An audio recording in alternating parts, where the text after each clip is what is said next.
사도행전 강해 32번째 사도행전 13장 4절에서 12절 말씀, 마술사 엘루마라고 하는 설교의 제목입니다. 창세기 묵상이 이제 끝나고 어제부터 고린도 후서 묵상이 시작되었지요. 어제 묵상한 고린도전서 1장 1절에서 11절까지의 본문 중에서 8절에서 10절까지의 말씀이 제 눈길을 사로잡았습니다. 형제들아, 우리가 아시아에서 당한 환난을 너희가 모르기를 원치 아니하노니 힘에 겹도록 심한 고난을 당하여 살 소망까지 끊어지고 우리는 우리 자신의 사형 선고를 받은지를 알았으니 이는 우리로 자기를 의지하지 말고 오직 죽은 자를 다시 살리시는 하나님만 의지하게 함이라. 이런 말씀이 였습니다. 사도 바울은 오늘 우리가 함께 본 이 사도행전 13장 1차 전도여행이라고 일컫는 이 전도여행을 떠납니다. 그 결과는 성공적이었지만, 그러나 바울은 앞으로 자신이 겪을 일이 어떤 일일지에 대해서는 아마 미처 몰랐겠죠. 청혼의 꿈을 안고 전도여행을 나서는 바나바와 사울의 마음은 꿈과 희망으로 부풀어 있었을 것입니다. 그러나 그가 전도여행의 과정에서 얼마나 많은 고생을 했던지 살 소망마저 끊어졌다, 고난을 당하여 그렇게 되었다라는 표현을 하는 것을 보면 그의 전도여행의 시작인 오늘 본문과 그 후인 2차 전도여행에서 당한 고난 때문에 그가 마음고생하고 힘들었던 이 고백을 보면 우리는 마음이 왠지 좀 짠합니다. 바울은 끝까지 그럼에도 불구하고 우리가 알다시피 그 소명과 초심을 잃지 않고 자신의 유익이 아니라 하나님 나라와 성도님들의 구원을 위해서 헌신했지요. 복 주시는 하나님의 익숙한 우리 한국교회 성도들에게 이러한 사도 바울의 희생과 또 헌신은 그 자체로서 귀한 메시지가 있고, 이 땅에서 부귀영화와 그런 삶을 살지는 않아도 그런 삶이 우리에게 교훈과 감동을 주지는 못하지 않습니까? 예수를 쫓아가고 예수를 믿었던, 그리고 그의 소명을 잃지 않았던 사도 바울의 삶이 2000년이 지난 지금까지도 여전히 우리 모든 그리스도인들에게 감동을 주는 것이 어떤 인생이 더 복된 인생인가를 우리에게 말해주고 있는 것 같습니다. 이제 여러분들이 신앙생활이란 무엇인가를 다시 한번 점검하시고 바로잡는 이제 고린도 후서 묵상이 되시기를 바랍니다. 고린도 후서가 시작되었는지를 모르시는 분들은 회개하시기를 바랍니다. 오늘 본문은 바울과 바나바가 안디옥의 교회에 파송을 받았죠. 그래서 떠난 1차 전도여행의 첫 번째 목적지인 구브로 섬에서 일어난 일들에 대한 이야기입니다. 평소 마술사 엘루마의 절대적인 영향을 받고 있었던 총독 서기오 바울이 진리에 관심을 가지게 되고 사도들의 말씀을 듣고자 하자 이를 방해하고 막아내는 어이없는 상황을 맞이하게 되는 그런 스토리가 되겠습니다. 과연 이 마술사 엘루마의 본질은 무엇이고 오늘 본문에서 이들에게 어떤 일이 일어났을까? 이 스토리를 통해서 우리가 함께 교훈받는 시간이 되기를 원합니다. 오늘 첫 번째 주제로 하나님의 말씀을 대적하고 믿지 못하도록 힘쓰는 마술사 엘루마입니다. 4절에서 8절까지 말씀인데요. 우리 다시 한번 본문을 정독하도록 하겠습니다. 시작. 두 사람이 성령의 보내심을 받아 실루기아에 내려가 거기서 배 타고 구브로에 가서 살람에 이르러 하나님의 말씀을 유대인의 여러 회당에서 전할세 요한을 수행원으로 두었더라. 온 섬 가운데로 지나서 바보에 이르러 바예수라 하는 유대인 거짓 선지자인 마술사를 만나니 그가 총독 서기오 바울과 함께 있으니 서기오 바울은 지혜 있는 사람이라 바나바와 사울을 불러 하나님의 말씀을 듣고자 하더라. 이 마술사 엘루마는 이름을 번역하면 마술사라 그들을 대적하여 총독으로 믿지 못하게 힘쓰니. 자, 오늘 본문을 함께 이제 다시 한번 우리가 묵상하고 교훈받기를 원하는데요. 자, 4절에서 두 사람이 무엇의 보내심을 받았다라고 했죠? 성령의 보내심입니다. 나에게 다가오는 사람이 성령의 사람인지 그렇지 않은 사람인지를 잘 분별해야 합니다. 이들의 전도여행은 지난주 우리가 살펴본 바대로 예수 그리스도를 머리로 하는 거룩한 공교회였던 안디옥 교회의 섬김과 금식 기도로 파송된 분들이었습니다.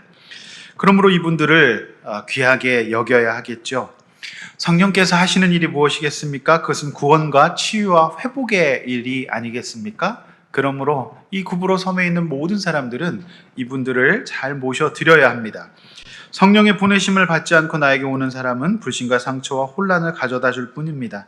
따라서 이들의 전도 여행에 있어서 성령의 보내심을 입었다는 것은 이들이 이제 전도자로서 갖춰야 될 가장 중요한 자격을 갖추었다라고 하는 의미로 볼 수 있습니다. 사람들은 여행을 갈 때 여행자 보험을 들기도 합니다. 또 험한 지역, 어려운 지역을 갈 때는 여행자 보험을 들지요. 이들도 여행자 보험을 들었던 것 같아요. 그것은 성령의 보험입니다. 성령께서 어떤 말을 해야 할지 모를 때 알려주실 것이고 영적 능력이 필요할 때 영적인 능력을 부어주실 것입니다. 또 하나, 보내심을 받아라는 말씀에 우리는 주목해야 합니다. 수동태인데요. 내가 알아서 내 뜻대로 가는 여행이 아니라 하나님의 영이신 성령께서 보내시는 대로 가야 하겠죠. 이들은 어쩌면 보험도 들고 2000년 전에 없었던 물건인 내비게이션까지도 장착한 것이 아닌가 그런 생각을 하게 됩니다. 이들의 길을 성령께서 인도해 주시기 때문이지요. 따라서 사도뿐만 아니라 성도는 늘 깨어서 말씀을 통해 이렇게 인도하시는 성령의 인도를 잘 받아야 합니다. 확실하지 않고 잘 모르는 길을 갈 때에는 잠잠히 기다리는 것이 최선의 방법이 되겠습니다. 자, 구브로섬은 안디옥에서 남서쪽 방향으로 96km 정도 떨어져 있는 섬이었다고 해요. 왜 이곳이 첫 번째 선교지였을까요? 그것은 사도행전 4장 36절에 구브로에서 난 레위족 사람이 있으니 이름은 요셉이라 사도들이 일컬어 바나바라 하니라는 말씀에서 힌트를 얻을 수 있습니다. 안디옥 교회에 바나바를 비롯해 구브로 출신 신자들이 많았던 것이고 바로 이 바나바가 이 구브로섬 출신이었던 것이지요. 5절은 두 사람이 구브로섬에서 살라미라는 도시로 갔다고 기록하고 있죠. 살라미는 많은 유대인 회당이 있을 정도로 유대인들이 많이 거주하고 있었던 곳입니다. 이들은 먼저 유대인들에게 복음을 전하고 이방인에게로 나아갈 작정이었던 것 같습니다. 이와 같은 모습은 유대인들의 전통을 따르고 있는 것인데 유대인들이 흩어져 사는 곳 모든 곳에는 회당을 지었습니다. 그래서 사도들은 언제나 회당에서 먼저 복음을 전하고 극심한 반대를 겪을 때면 이방인들에게 나아가는 그런 패턴을 볼 수가 있습니다. 그래서 사도 바울은 로마서 1장 16절에서 먼저는 유대인에게요 그리고 헬라인에게로다라고 하는 말을 하면서 동족 유대인의 구원에 관심이 많았습니다. 그러니까 유대인 출신이었던 바울로서는 예수님을 믿지 않고 여전히 회당에 머물러 있는 동족들이 잃어버린 양처럼 애잔한 또 짠한 마음이 들었던 것 같습니다. 그래서 그들은 오늘 구브로 섬의 회당에 가서 복음을 전하는 그런 모습을 볼 수가 있죠. 또 오늘 본문에 보면 수행원에 대한 이야기가 나오는데 마가 요한입니다. 그는 바나바의 사촌으로 그와 친밀한 사이였습니다. 그러나 사도들을 수행했던 요한은 훗날 마음대로 선교지를 이탈해서 고향 예루살렘으로 돌아가게 된 점을 감안하면 그는 아직 준비가 덜 되어 있던 것 같습니다. 결국 이 문제로 2차 전도 여행 때 바나바와 사울은 갈라져 독자적인 길을 가게 되지요. 우리도 항상 영적으로 잘 준비가 되어져서 하나님의 구원 사역에 함께 동참하고 도움은 줄지언정 이렇게 방해가 되는 사람이 되지는 않아야 할 것으로 생각합니다. 마음이 착하고 어진 바나바가 사촌 요한과의 관계를 생각해서 데리고 간 것이 그 이유가 아니었는가 이런 생각이 듭니다. 그래서 이런 인간적인 관계는 탈이 날 수도 있다는 것을 보게 되고요. 각자 믿음으로 하나님을 바라보는 믿음의 관계일 때 이렇게 탈이 없다는 것을 우리가 알게 됩니다. 자, 그런데 이제 6절을 보니까 사도들은 살라미를 떠나 섬의 가운데를 통과해서 이제 바보라고 하는 도시에 도착합니다. 동네 이름이 굉장히 특이하죠. 너 어디 사니? 그럼 바보요. 이렇게 얘기해야 되는 것입니다. 동네 이름이 바보입니다. 네, 우리나라에 참 이상하고 재밌는 지명도 많은데 동네 이름이 바보다. 어디 사니? 바보예요. 이렇게 사는 거 말해야 되는 거죠. 자, 이름들이 특이합니다. 헷갈리지 마시고 잘 들으셔야 되는데 바보는 살라미와는 정반대로 동쪽 끝에 있는 도시인데요. 이곳에는 이 지역의 책임자인 로마가 임명한 총독 서기오 바울의 행정관저가 있습니다. 바보는 그리스 여신 아프로디데의 웅정한 신전으로 유명했습니다. 그러니까 총독이 거하는 곳에는 언제나 신전들이 있고 우상 숭배가 가득한 그런 이제 지역입니다. 분위기가 이제 음침했겠죠. 뭔가 답답한 영적 기운이 바로 이제 사도들은 느껴졌을 것입니다. 제가 연수 때문에 일본에 한 일주일 정도 머물러 있었던 적이 있습니다. 그런데 제가 이제 그때 일본에 일주일 동안 있으면서 그런 느낌을 받았어요. 일단 일본은 방이 좁아요. 그러니까 답답해요. 답답한 데다가 거리를 몇 걸음만 가면 바로 신사와 우상들이에요. 그리고 이렇게 뭐 출판물이라든지 잡지라든지 이런 거 보면 너무너무 음란한 것들이 많아요. 그러니까 제가 일본에 갔을 때 그런 느낌을 받았습니다. 아마 사도들이 오늘 이 바보라고 하는 동네에 갔을 때 그런 어떤 영적인 답답한 느낌을 받지 않았을까 싶은 생각을 하고 있습니다. 아니나 다를까 바보에는 이름이 또 특이해요. 잘 드세요. 바예수. 그러니까 유대인 거짓 선지자가 마술사 노릇을 하고 있었습니다. 그러니까 원래 이단들은 좋은 건 다 갖다 붙여요. 네. 바는 아들이고 예수는 구원이라는 뜻이기 때문에 구원의 아들이라고 하는 뜻입니다. 네, 정말 그 영양가 없는 이런 이단들, 이상한 사람들이 좋은 거 다 갖다 붙이잖아요. 네? 그래서 뭐 한국중앙이라든지 뭐 이런 거 해서 세계중앙이라든지 뭐 이렇게 해서 완전히 좋은 걸 다 갖다 붙이는 그런 모습 볼 수가 있지요. 그는 말은 구원의 아들이라고 하는 뜻이지만 유대인으로서 거짓 선지자인 동시에 마술사였습니다. 사람들은 깜짝 놀라게 하고 사람들에게 공포심과 신기함을 불러일으켜 사람들의 마음을 사로잡는, 지금으로 치면은 우리나라의 박스무당 정도 되겠습니다. 구슬을 하는 걸 보면 무섭잖아요. 막 작두를 타기도 하고 별짓 다 합니다. 그런데 귀신이죠. 무당입니다.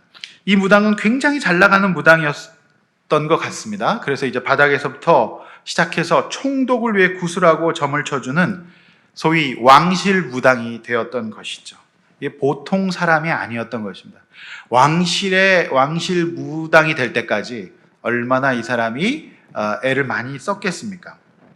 자, 7절 말씀이 참 기가 막혀요.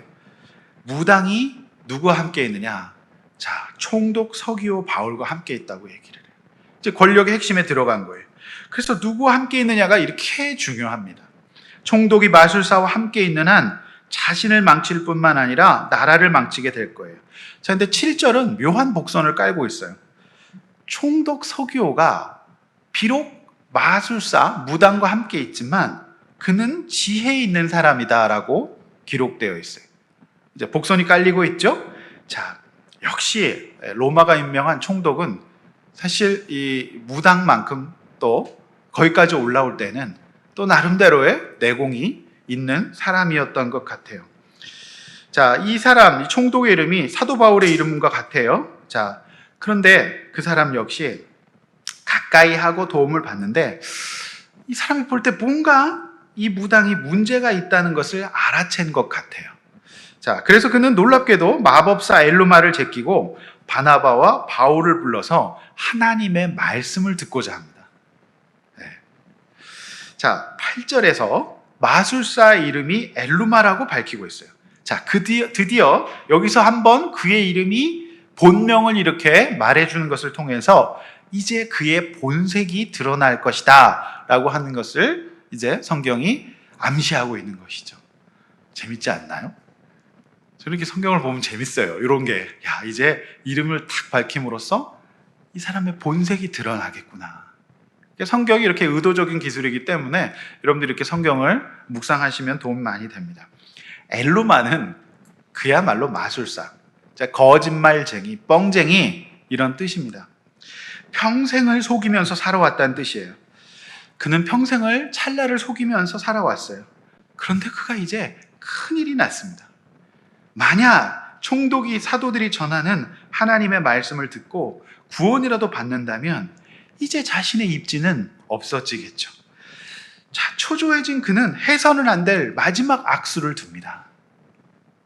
거짓 마술사가 성령의 사도들을 대적하고 총독의 구원을 막고 믿지 못하게 하는 최악의 행동을 하는 것이죠.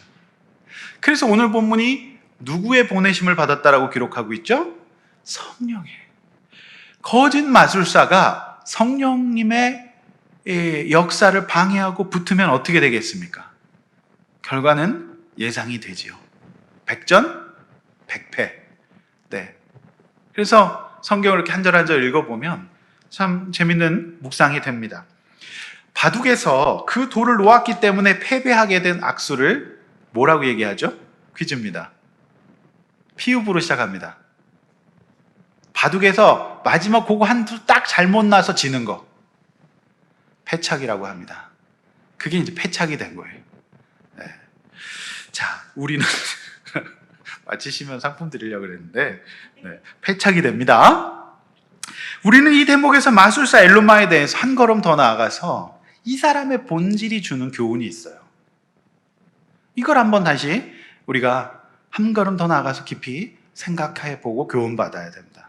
저는 두 가지로 이 마술사 엘루마의 본질을 봤어요. 자, 이것은 인간의 능력만이 아닌 인간의 능력을 뛰어넘는 하나님의 어떤 말씀의 능력, 성령의 능력. 인생이 우리 마음대로 되지 않기 때문에 최선을 다해서 살지만 이런 하나님의 능력, 하나님의 도우심을 입어야만 한다는 거, 그거를 보여줍니다. 자, 엘루마는 어떤 사람이었을까요? 여러분, 엘루마를 잘 생각해 보세요. 워낙 직관력과 손재주, 그리고 현란한 말재주, 상대를 압도하는 기세. 뭐 때문에 왔어? 딱 그러면서 이렇게 오자마자 무릎팍이 닿기도 전에 딱 알아맞힌, 상대를 완전 꼼짝 못하게 하는. 자, 그러니까 처음부터 그렇게 왕실 무당이 되지는 못했겠죠? 자, 길거리 바닥에서부터 시작했을 것입니다. 그의 그런 마술은 처음부터 잘하지는 못했겠죠. 그러나 그는 평범한 유대인으로서 살고 싶지는 않았던 것 같아요. 그는 연습하고 또 연습했을 것입니다. 손바닥이 닳도록 연습했을 것입니다. 굳은 살이 배겨 그 굳은 살이 터질 때까지 연습했을 거예요. 때로는 자신의 마술이 거짓으로 들통나가지고 실수해서 무너지고 사람들의 조롱을 받을 때 그는 이를 악물고 이대로 무너질 수는 없다고 생각했겠죠. 점차 사람들의 주목과 호응을 얻어내고 받은 박수와 환호는 그의 뇌리에 깊이 박혔습니다. 점점 더 자신에 대한 소문이 퍼지고 부풀려지면서 조금씩 명성을 쌓아갔을 것입니다. 자, 여기까지 오는데 그는 산전수전 공중전 다 겪었습니다. 우상의 도시였어요. 우상의 도시 이곳에서 원탑 무당이 될 때까지 그는 엄청난 노력을 했을 것입니다. 기세를 더욱더 높였고 천신만고 끝에 왕실 마술사의 자리까지 올랐습니다. 왕실 마술사의 자리에 오르니 일개 무당이었던 그가 이제 국사에도 개입할 여지가 생겼고 짭짤한 수익과 명예까지도 생겼겠죠. 그런데 문제가 생깁니다. 총독 서기오 바울이 자신의 말을 들어주는 것 같기는 하는데 뭔가 의심하는 듯한 기색을 캐치하게 됩니다. 그는 자신만큼이나 만만치 않은 사람이었던 것 같습니다. 그래서 그는 안디옥에서 온 두 사도가 전하는 하나님의 말씀을 듣겠다라고 결단합니다. 무당 엘루마에게는 이제 일생일대의 위기가 찾아온 거예요. 어떻게 거기까지 올라갔는데 이 사도의 말씀을 듣고 구원이라도 받고 이렇게 된다면 자기의 인생은 이제 끝나는 거죠. 사랑하는 성도 여러분, 제가 이 엘루마의 모습을 보면서 깨달은 것은 아무리 꼼꼼하고 능력이 있고 눈치가 빠르고 모르는 것이 없고 일처리가 완벽하고 자녀를 잘 길러내고 사람을 다룰 줄 알고 사람의 약점과 강점을 알고 언제나 자기의 사람으로 만들 줄 아는 능력이 있어도 또한 사람의 눈물을 쏙 빼놓을 줄 아는 감동과 공감의 능력이 있어도 또 어떤 상황에서 어떤 말을 해야 될 줄 알고 이 말이 상대에게 어떤 효과를 가져오는지 정확하게 아는 그런 무당일지라도 하나님의 말씀을 모르고 성령의 인도와 능력을 입지 못하는, 즉 머리가 그리스도이니까 되지 못한 사람은 반드시 이처럼 패착에 빠지게 됩니다. 엘루마라고 하는 이 입지전적인 인물이 스텝이 여기서 꼬이게 되는 거죠. 저 여러분이 이런 인생을 살아서야 되겠습니까? 우리가 최선을 다해 열심히 살지만 하나님의 개입하심과 성령의 인도하심을 거스리고 그렇게 살지 않길 원하고 그런 이제 인간이 할 수 없는 어떤 하나님의 인도를 받는 인물이 되어야 된다라고 하는 거죠. 그러니까 이 엘루마 인생의 한계점을 보게 되는 거예요. 두 번째, 사도들은 구원을 위하고 엘루마는 자신을 위한다라고 하는 거예요. 이게 이제 본질적으로 또 틀려요. 자, 그동안 쭉 자신의 왕실 무당으로서 인정을 받고 상황을 장악해 왔는데 사도들이 말씀을 전해서 총독의 구원을 얻으면 이제 그동안 자신이 누려왔던 일들이 물거품이 되기 때문에 엘루마는 갑자기 초조해지기 시작했고 잠을 자다가 벌떡 일어나니까 갑자기 너무 분하고 억울한 거예요. 배가 아팠습니다. 화가 나기 시작합니다. 화가 나서 견딜 수가 없습니다. 그렇지 않겠습니까? 자, 이 감정에 사로잡힌 엘루마는 점점 더 수렁으로 빠집니다. 지금까지 성령과 하나님의 말씀에 대적해서 살아남은 사람이 없는데 엘루마는 안쓰러울 정도로 필사적으로 총독이 믿지 못하도록 합니다. 그걸 성경은 대적하였다. 믿지 못하게 했다. 온갖 작업을 합니다. 필사적으로 총독이 말씀을 듣지 못하도록, 하나님을 신뢰하지 못하도록, 믿지 못하도록 합니다. 그러나 여러분 가만히 있었다면 아마도 황실무당으로서의 문화라는 어떤 허울을 쓰고 그 자리를 보존할 수는 있었을 텐데, 그러나 이미 그는 자신이 우상이 되고 인정이 중독이 되었기 때문에 그의 감정에서 쓴뿌리가 올라오죠. 총독이 자신을 배신했다. 그리고 총독이 자신을 버렸다. 이런 어떤 상실감이 작동하면서 그의 눈은 멀고 이미 현실을 객관적으로 볼 수 없는 이미 정말 마귀에 사로잡힌 그런 모습을 보이게 됩니다. 결국 말씀 없는 거짓 선지자 엘루마는 지금 어떻게 하고 있죠? 총독을 위하고 있습니까? 아니에요. 철저히 자신을 위하고 있어요. 그리고 자신의 감정에 충실하고 있어요. 이제 왜 그러는지도 몰라요. 그냥 그 자신의 감정에 충실한 거죠. 사도들을 대적하고 총독이 믿지 못하게 하는 이유, 우리는 본문을 통해서 너무 잘 압니다. 사도들은 자신을 위함이 아니에요. 고생해서 거기까지 가서 무엇 때문에 하는 것입니까? 사람들의 구원. 소위 이타적인 목적을 위해서 하고 있어요. 그런데 엘루마는 자신이 하는 일이 어떤 일인지도 모르고 마치 어린아이가 관심을 독차지하고자 때를 쓰듯이 속에서 쓴뿌리가 올라와서 감정, 그리고 자신의 이제 어떤 자존심, 열등감이 올라와서 현실을 위해 몸부림치는 어떤 추한 모습을 보게 되는 것이죠. JTBC의 스카이캐슬 드라마가 많은 인기를 누렸습니다. 이유는 많은 사람들의 공감을 불러일으키기 때문이죠. 자, 드라마에서는 다양한 재능을 가진 아이들을 향해 부모님들이 집 한가운데, 전 그게 너무 황당한데, 피라미드 같은 것을 세우고 모형을 갖다 놓고 저 꼭대기에 오르지 못하면 너는 패배자가 될 것이라고 가르쳐요. 서로에게 불안과 두려움을 주입하는 한국 사회의 모습을 고스란히 드라마는 반영하고 있지요. 결국 극중의 아이들은 믿음과 성령의 인도하심이 아닌 내신 1등급을 쟁취하고 어떻게 될까요? 자, 이렇게 됩니다. 평범한 이웃과 삶과 노동을 하찮게 여기면서 누군가의 그런 평범한 삶을 경멸하고 모욕합니다.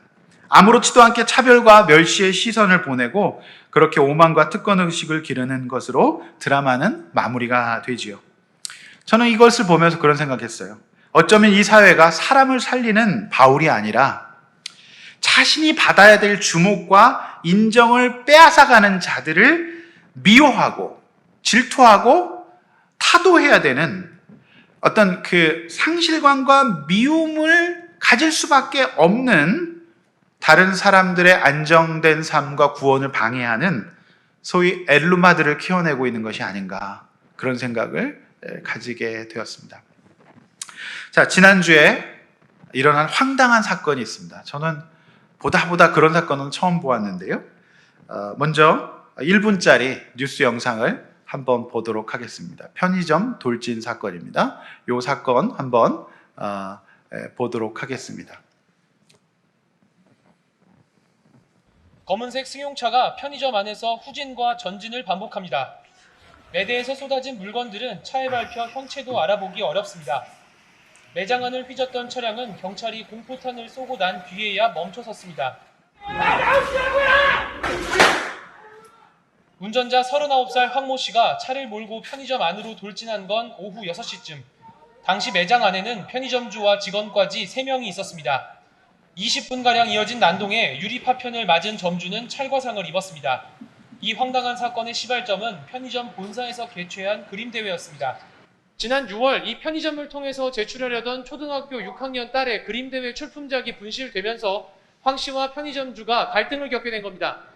황 씨는 점주가 고의로 그림을 접수하지 않았고 대회에서 딸이 수상할 수도 있었다고 주장하며 1등 상금 50만 원에 버금가는 금품을 요구한 것으로 전해졌습니다.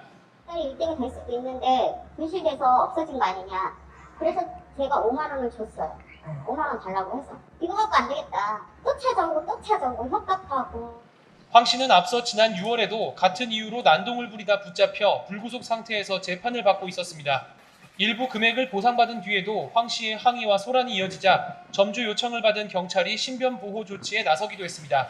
경찰 조사에서 황 씨는 분노 조절 장애가 있다고 진술한 것으로 알려졌습니다. 경찰은 특수상해와 특수재물손괴 혐의 등을 적용해 구속영장을 신청했습니다. 자, 여기까지 보시겠습니다. 여러분 어떠십니까? 그러니까 내 딸은 무조건 1등 할 거다.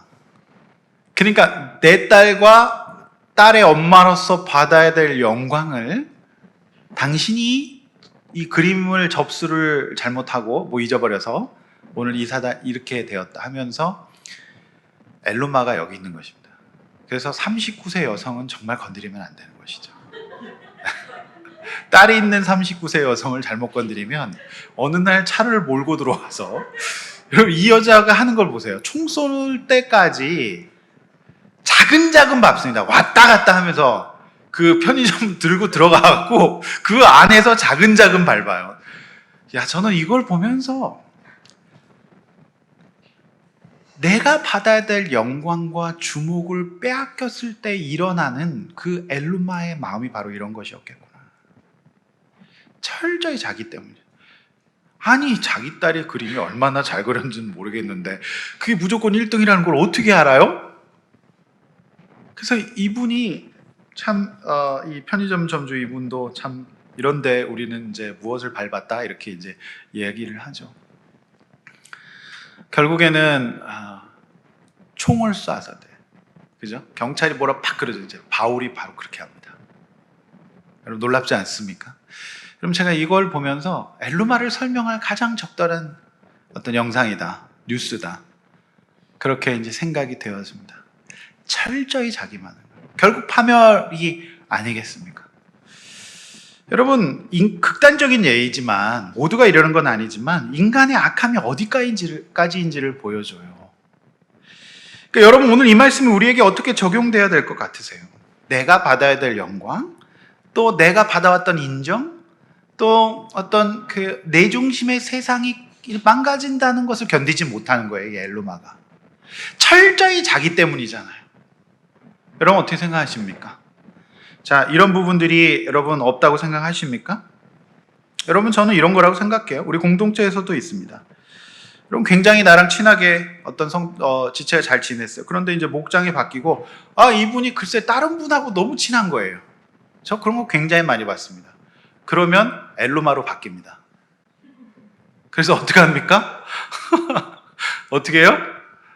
막 화가 나고 불편하고 나와 친했던 분이 사귀는 분의 이제 험담을 하게 되는 거죠. 그렇지 않습니까? 전 목장 바뀔 때마다 굉장히 그런 걸 많이 봤어요. 그런데 마침 그때 내가 말씀이 좀 없고 좀 이렇게 영적으로 다운되어 있고 사정이 어려우면 서운함이 더 많이 올라올 수 있어요. 자, 여러분 목사님이나 목자님이 나에게 굉장히 신경을 많이 써주시다가 요즘은 좀 뜸하신 것 같다가 어느 날 갑자기 딱 보니까 목자님과 목사님이 내가 좀 별로 이렇게 감정을 좋지 않게 가졌던 분을 이렇게 케어하고 있는 모습이 보이는 거예요. 그러면 갑자기 엘루마기가 올라옵니다. 그러면서 이제 섭섭마귀가 막 이제 찾아와서 이제 목자님의 어떤 약점 막 얘기하는가 하면 이제 목사님이 뚱뚱하다, 또는 이제 목사님이 못생겼다, 목사님이 이제 설교를 너무 지루하고 길게 한다, 뭐 교회가 변했다, 교회가 사랑이 없다 이런 말을 이제 하게 되는 거죠. 실제로 굉장히 교회에서 많이 일어나는 일들입니다. 그렇지 않습니까? 여러분, 그러니까 하나님의 말씀을 믿고 구원받는데 도움이 안 되는 말과 행동을 하는 것이 어쩌면 본문의 상대의 구원보다 이제 자신의 입장에 감정에 충실한 엘루마의 모습이 교회 안에서도 있다라고 저는 생각을 해요. 네. 철저히 자신의 감정이잖아요. 그걸 잘 구별해야만 됩니다. 특별히 지금 총독이 이제 초신자로서 하나님에 대한 관심을 갖고 있는데 그 초신자에게 마법, 이 무당이 그런 태클을 걸게 되는 것은 정말 하지 말아야 될 행동 아니겠습니까? 그런데 마법사 엘루마가 그럴 수밖에 없는 이 구조가 있었다. 그래서 저는 엘루마가 자신만을 믿었고 그 다음에 결국 그렇게 되면 나를 위해서만 살게 된다. 내 감정에 충실하게 된다. 그 이야기를 제가 이제 하는 것이죠. 자, 이렇게 한번 나눠봅시다. 믿음과 말씀, 성령이 인생의 동력이 되어 있습니까? 자, 아니면 내 재주와 눈치와 감각이 내 인생의 동력이 되어 있습니까? 여러분, 엘루마와 사도 바울과의 근본적인 다른 점이에요. 이 점을 우리가 함께 보고요. 자, 엘루마처럼 내 자신의 입장과 감정에 치우쳐 믿음이 연약한 자의 구원과 성장에 방해가 되는 말과 행동을 하고 있지는 않습니까? 여러분, 그래서 우리가 말하고 행동할 때는 상대의 구원에 도움이 되는 것인가 안 되는 것인가 잘 분별하셔야 됩니다. 여러분, 그렇게 해서 우리 교회가 이렇게 엘루마처럼 이제 마귀의 종로로 타지 않는 저와 여러분 되시기를 축원합니다. 자, 두 번째, 성령의 충만한 이 바울의 직면으로 눈앞이 캄캄해지는 마술사 엘루마의 모습입니다. 자, 본문 9절에서 12절 말씀 함께 읽어보겠습니다. 시작. 바울이라고 하는 서름이 성령이 충만하여 그를 주목하고 이르되 모든 거짓과 악행이 가득한 자요 마귀의 자식이요 모든 의의 원수여 주의 바른 길을 굳게 하기를 그치지 아니하겠느냐. 보라, 이제 주의 손이 내 위에 있으니 내가 맹인이 되어 얼마 동안 해를 보지 못하리라 하니 즉시 안개와 어둠이 그를 덮어 인도할 사람을 두루 구하는지라. 이에 총독이 그렇게 된 것을 보고 믿으며 주의 가르치심을 놀랍게 여기니라. 아멘. 자, 이제 9절을 보니까 사울의 이름이 여기서 처음 공식적으로 뭘로 바뀌죠? 바울로 바뀝니다. 그러니까 사울은 히브리식 이름이고 같은 뜻의 바울은 헬라식 이름입니다. 자, 이것이 이제 공식적으로 이방인의 사도로서의 그의 정체성이 바뀌는 것을 의미하죠. 하나님의 뜻에 이제 합한 삶을 산다. 이전에는 이제 바리새인 사울이었다면 이제는 사도 바울, 이방의 사도. 그러니까 이방인들이 쓰는 말로 이름을 바꾸는 겁니다. 그래서 이것은 제가 봤을 때 이제 누가의 의도적인 서술이라고 봐요. 이제 바울이 준비가 되었다. 바울이 이렇게 쓰임받을 준비가 되었다. 그런 뜻이죠. 자, 하나님의 뜻에 합한 인생, 성령의 인도를 받는 인생은 이처럼 이름이 바뀌어요. 저와 여러분의 영적인 이름도 바뀌시기를 축원합니다. 바울은 총독이 하나님의 말씀을 듣지 못하도록 대적하고 힘쓰는 마술사 엘루마를 주목해요. 딱 쳐다봅니다. 마치 편의점을 짓밟고 있는 39세 아주머니를 주목해서 뭐라고 빡 하듯이 오늘 바울이 주목을 하는 것입니다. 뚫어질도록 주목합니다. 네, 여러분 다 저를 한번 쳐다보십시오. 사실 그래서 설교 시간에 제 눈을 못 쳐다보는 분들은 엘루마로 간주하도록 그렇게 하겠습니다. 네, 근데 진짜로 영적으로 이렇게 되면은 좀 다운이 되고 그러면 잘 못 쳐다보시는 경향들이 있으시더라고요. 잘 좀 보시기를 바랍니다. 제가 아이 컨택을 좀 하기를 원하거든요. 자, 10절에서 마법사 엘루마의 본질이 규정됩니다.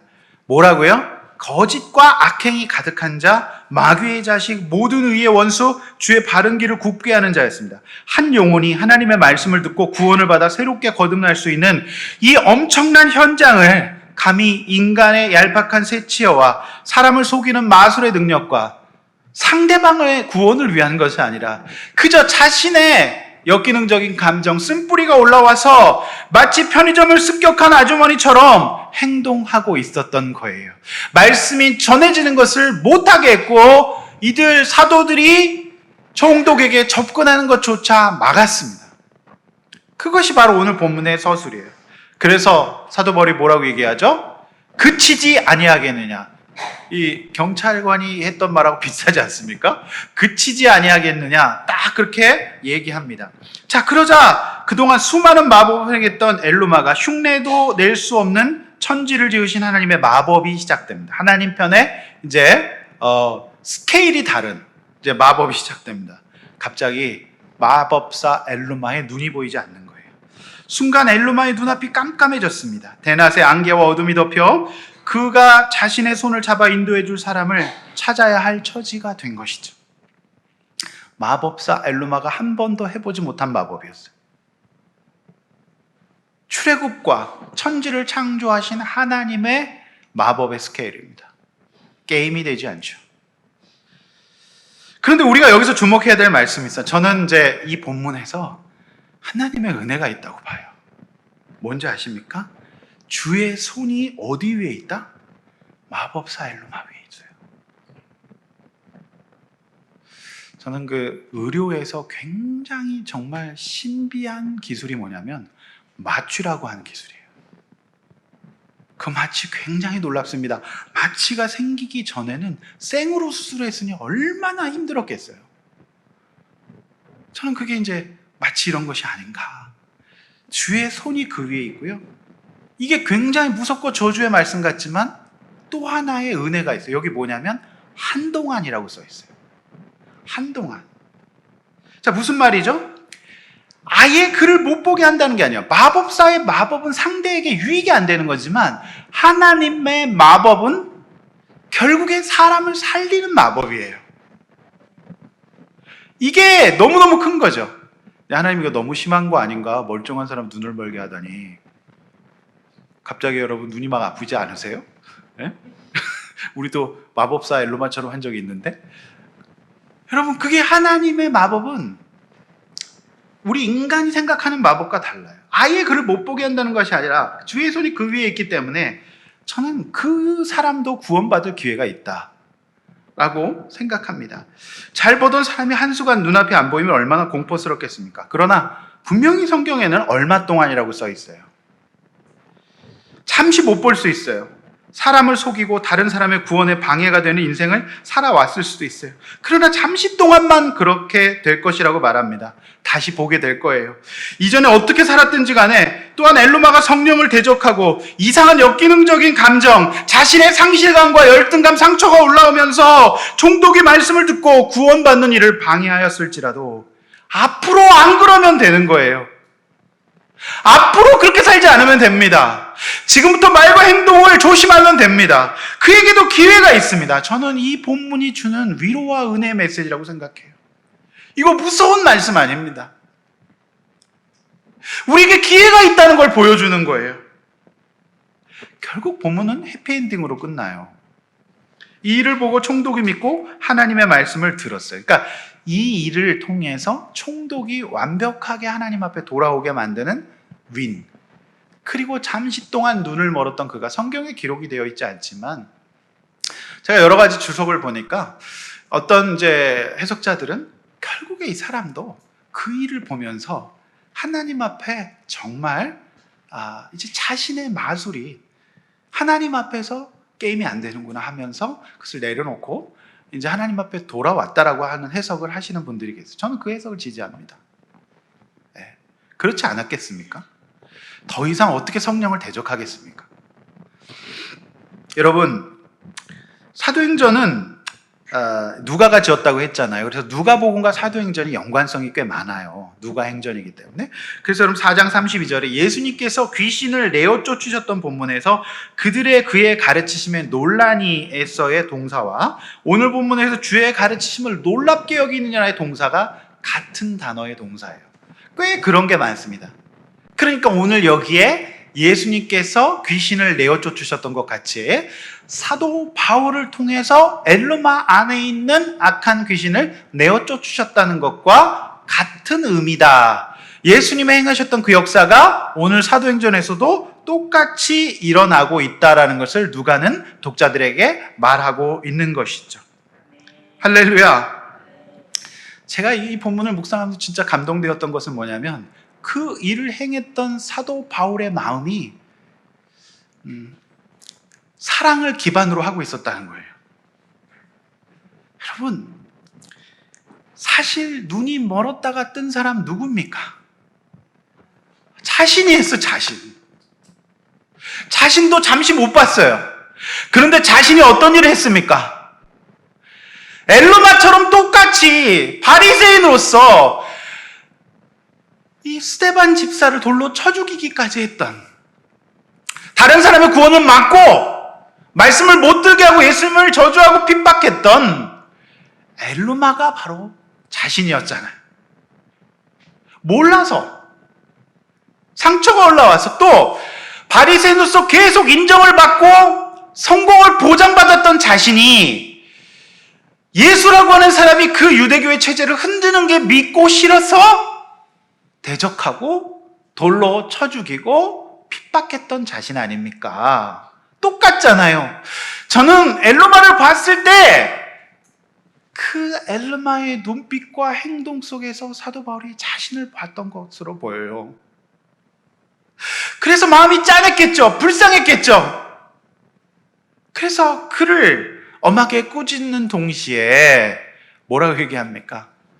나처럼 너도 잠시 동안 안 보이게 될 것이지만 네가 나처럼 구원받고 변화됐으면 좋겠다 라고 하는 그 어떤 그 애잔한 그 마음, 그것이 있었을 것으로 보입니다. 애처로웠겠죠. 저 별것 아닌 인간의 인정과 그냥 자기의 마음이 그 상실감 때문에, 그리고 자기가 주도하지 못하는 환경에 대한 어떤 힘듦 때문에 저렇게 하는구나. 우리 인간의 본질에 다 있는 마음 아닙니까? 우리가 회사에서 내 후배가 나보다 앞서간다든지 다른 사람이 더 이렇게 인정받으면 회사원들은 어떻게 합니까? 회사가 끝나고 회사 앞 술집에서 목장을 시작합니다. 목장의 주제는 누가 못됐고 누가 틀린가를 안주 삼아 신나게 이야기하지 않습니까? 그게 바로 엘르마의 짓이에요. 나 때문이에요, 결국. 상대와 조직에는 어떠한 도움도 되지 않습니다. 그렇지 않습니까? 저는 이 바울의 마음이 생각이 나면서 그래, 마법사는 자신을 위한 마법이지만 하나님의 마법은 모두를 살리는 마법이에요. 할렐루야. 이런 은혜가, 이런 성령의 역사가 저 여러분의 가정과 우리 공동체 가운데 있기를 소원합니다. 저는 정말 기도했어요. 이 본문을 보면서 어제 우리 아둘람 공동체에도 이렇게 모두가 살아나는 하나님의 마법이 작동했으면 좋겠다. 믿음이 없고 말씀이 없으면 그럴 수 있어요. 당연히 그럴 수 있죠. 아니, 그동안 쭉 누려왔던 이렇게 궁정무당으로서 영광이 있잖아요. 총동이 뭐 할 때마다 자기한테 물어보는 거예요. 그런데 갑자기 갑툭튀 바울과 바나바가 튀어나와가지고 이렇게 그걸 들으니까 믿음 없는 엘르마로서는 얼마나 화가 났겠습니까? 부들부들 떨었겠죠. 엘르마가 혹시 39세 아니었을까요? 막 부들부들 떨면서 이를 갈았겠습니다. 근데 이제 이 차가 그분이 편의점을 습격하는 차가 보니까 제네시스더라고요. 창세기 차를 가지고 막 안에 편의점을 재창조하는 거예요. 이제부터 제네시스를 보니까 좀 무서워요. 우리 옆집에 제네시스 계시는데, 제네시스 타시는 분들은 시험 들지 마시길 바랍니다. 이때 또 목사님이 내 차를 비난했다. 요거 엘루마예요. 요거 엘루마입니다. 제발 그렇게 생각하지 마십시오. 제네시스 사십시오. 좋은 차입니다. 없어서 못하죠. 여러분, 제가 수요 큐티 예배에서 창세기 44장에서 살짝 야곱이 또 엘루마가 됩니다. 그렇지 않습니까? 내가 요셉 읽고 베냐민마저 이러면 나는 못 산다. 나는 못 살아 하면서 아무 얘기도 듣지 않습니다. 근데 베냐민을 데리고 내려가야 온 가족이 살잖아요. 그런데 이 피해의식과 열등감과 상처에 사로잡힌 사람은요, 바로 편의점으로 돌진하게 돼 있어요. 그러니까 소극적 엘루마가 되면 안 듣는 거예요. 그렇지 않습니까? 그래서 결국 누가 나섭니까? 야곱을 누가 설득합니다? 설득합니까? 유다가 설득해요. 아버지 그러시면 안 돼요. 데리고 가셔야 됩니다. 아버지를 유다가 설득합니다. 정신 차리게 합니다. 이처럼 말씀으로 증명해 주는 사람이 정말 고마운 사람입니다. 여러분, 제가 아무리 인간적으로 잘한다고 해서 여러분들을 만족시키지 못합니다. 제가 하는 일은 뭐냐면 하나님의 말씀을 말씀대로 전해드리는 거예요. 그게 목사 역할입니다. 근데 많은 성도님들이 목사에게 서비스를 요구하세요. 그거 아닙니다. 여러분, 교회는 하나님의 말씀을 전해주는 곳이에요. 제가 아무리 잘해봤자 얼마나 잘하겠습니까? 한계가 있어요. 저는 여러분들에게 엘루마처럼 인간관계 기술로 사람을 살리는 사람이 아닙니다. 여러분이 이런 직면을 받아들일 수 있도록 도와드리는 사람이에요. 예배를 통해서, 말씀을 통해서. 비록 어리석은 사람이었을지라도 오늘 본문처럼 저는 우리 모두가 구원받는 사람 되길 원합니다. 저 역시 하나님 앞에서 엘루마처럼 살았던 과거가 있습니다. 저 역시 그렇게 살 때도 있었습니다. 회개합니다. 그러나 오늘 우리 모두가 이렇게 하나님의 마법에 빠질 수 있기를 원합니다. 그래서 우리가 정말로 우리 입술에 파수꾼을 세우고 우리 행동에 파수꾼을 세워서 하나님 앞에서 사람을 살리는 사람들 됩시다. 구원에 도움이 되는 사람이 됩시다. 그렇게 되기를 원합니다. 또 그런 형제 지체들을 볼 때 우리가 그를 위해서 기도하고 말씀으로 직면해 줄 수 있기를 원합니다. 그래야 살 수 있어요. 이 하나님의 사랑과 은혜의 마법, 참으로 제가 우리 모두에게 있어지기를 축원합니다. 이렇게 한번 나눠봅시다. 사울이 바울 된 것처럼 예수를 믿고 변해야 하는데요. 아직도 여러분 변하지 않은 건 뭘까요? 여러분 좀 어떤 이름이 변해야 될까요? 네, 여러분 이름이 새롭게 변하실 수 있기를 축원합니다. 네, 내가 겪은 눈앞이 캄캄해지는 일은 어떤 일이었나요? 이제라도 회개하고 믿고 돌아와야 하지 않을까요? 네. 눈앞이 캄캄해질 때 오늘 이 본문을 생각하십시오. 하나님이 나를 사랑하시는 또 하나의 예상치 못하는 방법이겠다. 그 말씀을 믿으시기를 바랍니다. 아멘. 자, 이제 결론입니다. 지금도 선교지에서 오늘 본문과 유사한 역사가 종종 일어나요. 실제로 이제 교회가 세워지는 선교지에서 이런 일들이 종종 일어납니다. 영적 전쟁의 현장이잖아요. 수많은 엘루마들과 선교사님들이 복음으로 싸울 수밖에 없어요. 제가 읽을 때마다 참 감동되는 게 중앙아시아 의료선교사 고세중 선교사의 선교 간증인 큰 비의 소리가 있나이다라고 하는 책이에요. 이 책에 보면 이런 얘기가 있어요. 잘 들어보세요. 어느 날 밤 다 죽어가는 아이를 살려달라는 다급한 현지인 아버지의 요청을 받고 산길을 달려 도착한 집에는 방 한가운데 이제 태어난 지 불과 6개월밖에 안 된 작은 어린아이가 이불에 쌓인 채 누워 있었고 그 옆에는 아이의 엄마인 듯한 여자가 앉아 나지막히 울고 있었다. 사람들의 분위기는 매우 침울했다. 딱 보아도 심각한 상태였다. 청진기를 대보니 숨소리가 거의 들리지 않았다. 이 상태에서 이미 벌써 2시간이나 지났다라고 했다. 그러나 내가 가져온 가방에는 청진기, 체온계, 그리고 약간의 해열제가 전부였다. 사실상 해줄 수 있는 것이 아무것도 없었다. 그때 갑자기 나도 모르게 내 입에서 우즈벡 말이 튀어나왔다. 내가 예수의 이름으로 기도하겠습니다. 이 말을 들은 방 안의 사람들은 갑자기 조용해지며 정적이 흘렀다. 나는 아기 앞으로 다가가 무릎을 꿇은 다음 아기를 가슴에 안고 간절히 기도하기 시작했다. 20분쯤 기도했을까? 내가 기도를 멈추자 갑자기 방 안이 조용해졌다. 눈을 뜨기가 겁났다. 이렇게 책에 있어요. 눈을 뜨기가 겁이 났다고요. 조용해져. 이제 어떤 일이 일어나는가? 눈을 뜨기가 겁이 났대요. 그런데 눈을 뜬 순간 아이의 입술에 핏기가 돌기 시작하면서 호흡이 돌아오는 것이 아닌가. 할렐루야.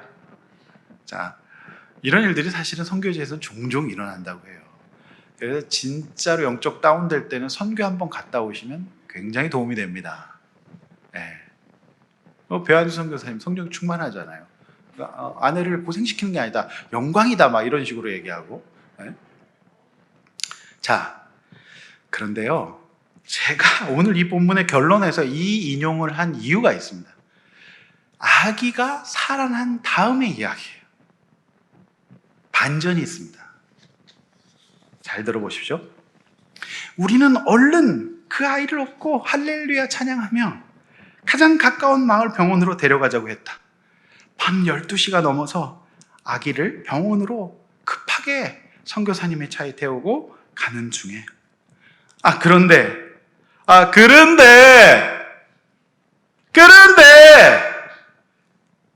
급한 그 길 중간에서 아기 아빠는 차를 세워달라고 소리를 쳤다. 차 세우라고!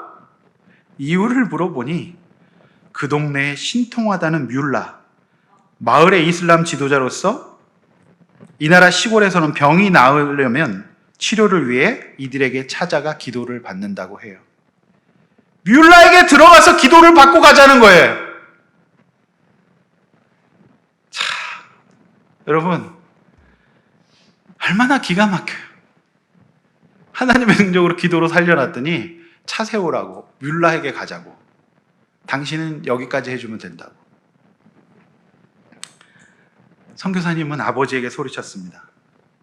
오늘은 뮬라가 아니라 뮬라보다 훨씬 위대한 하나님께 맡기세요!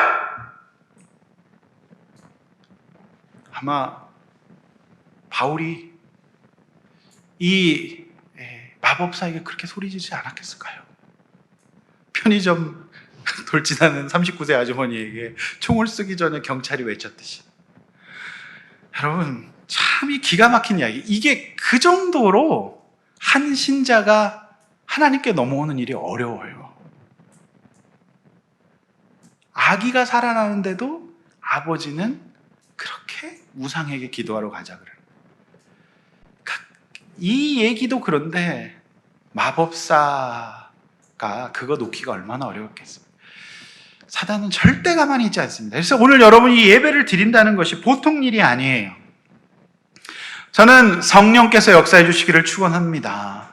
할렐루야. 어찌 사단이 가만히 있겠습니까? 그러나 오늘 모두가 구원받는 해피엔딩처럼 선교사님의 그 기도한 아이가 살아난 것처럼 어떤 어려움 속에서도 우리 교회가 구원받는 믿음의 해피엔딩을 누리시는 우리 아둘람 교회 되기를 축원합니다.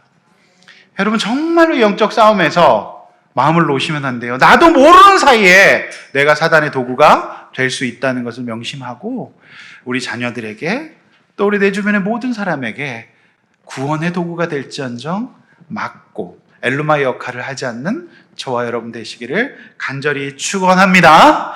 우리 찬송하고 기도하겠습니다.